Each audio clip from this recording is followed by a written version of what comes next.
اور امام شافعی رحمۃ اللہ تعالی علیہ خود ارشاد فرماتے ہیں،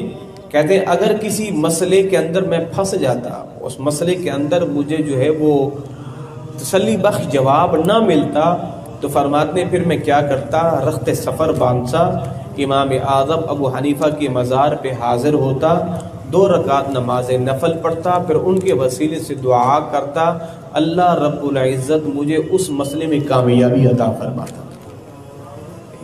امام اعظم ابو حنیفہ رضی اللہ تعالی عنہ ایک مرتبہ ایک مجوسی سمجھتے ہیں کہ جو آگ کی پوجا کرتے ہیں، آگ پرستش کو کہتے ہیں مجوسی، ایک مجوسی نے امام اعظم سے قرضہ لیا، تو آپ اس سے قرض کی وصولی کے لیے گئے تو اس کے گھر کے باہر کیچڑ تھا۔ اب کیچڑ میں امام اعظم ابو حنیفہ رضی اللہ تعالیٰ عنہ کے پاؤں مبارک، یعنی آپ کی چپل جو ہے وہ کیچڑ میں لگی، اب کیچڑ جو ہے وہ آپ کی چپل کو لگ گئی۔ اب امام اعظم اپنی چپل سے کیچڑ صاف کر رہے ہیں، اتنے میں وہ کیچڑ چپل سے اس مجوسی کی دیوار پہ جا کے لگ گئی۔ اب اس سے کیا ہوگا، دیوار ساری گندی ہو گئی،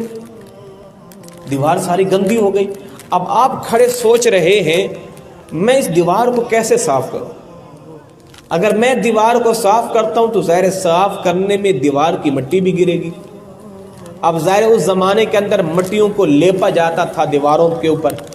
اب ظاہر ہے جب یہ کیچڑ صاف ہوگی تو مٹی بھی گرے گی، اب اس طرح تو میں نے اس کی دیوار کی مٹی کو کھرچ دیا ہے، اب یہ میرے لیے جائز ہی نہیں ہے۔ اب کھڑے سوچ رہے ہیں، اتنے میں وہ مجوسی باہر آ گیا، امام اعظم اس کے قریب ہوئے تو وہ مجوسی کیا کہتے ہیں، حضرت مجھے چند دنوں کا اور ٹائم دیجئے، ابھی میرے پاس جو ہے وہ پیسے نہیں ہیں، جیسے میرے پاس پیسے آئیں گے میں آپ کو پیسے دے دوں گا۔